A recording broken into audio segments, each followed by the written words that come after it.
एक समय था जब रक्षा उपकरणों या फिर कहें डिफेंस इक्विपमेंट के लिए हम इंपोर्ट पर निर्भर रहा करते थे, लेकिन अब जो आंकड़े आए हैं, ताजा आंकड़े, उसके मुताबिक डिफेंस इक्विपमेंट का घरेलू उत्पादन रिकॉर्ड स्तर पर पहुंच चुका है। 1.78 लाख करोड़ रुपए का पार कर चुका है डिफेंस इक्विपमेंट का उत्पादन। अब तक इतना ज्यादा उत्पादन रक्षा उपकरणों का कभी नहीं होता था। अगर पिछले साल से तुलना करें तो ये 15.6% से भी ज्यादा की बढ़ोतरी है। अगर 2021 से तुलना करें तो 110% से ज्यादा की बढ़ोतरी है। और अगर 2014 से तुलना करें तो डिफेंस प्रोडक्शन में, घरेलू उत्पादन में 4 गुना से ज्यादा की बढ़ोतरी यहां पर देखने को मिली है।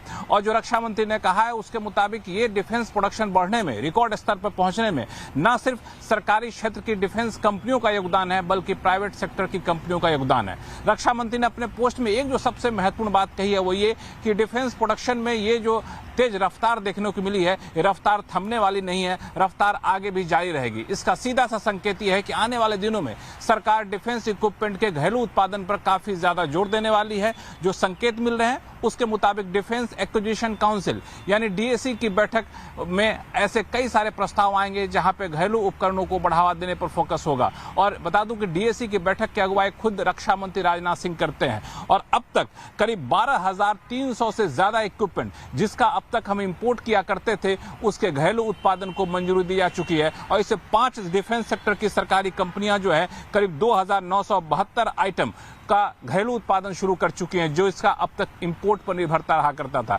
यानी जाहिर तौर पर आने वाले दिनों में डिफेंस प्रोडक्शन में और रफ्तार आएगी और फोकस इस बात पर होगा कि टेक्नोलॉजी आधारित डिफेंस इक्विपमेंट का बढ़ावा कैसे दिया जाए और बड़े बड़े कंपनियों को जो ऑर्डर है उसको कैसे जमीन पर जल्द से जल्द लागू किया जाए।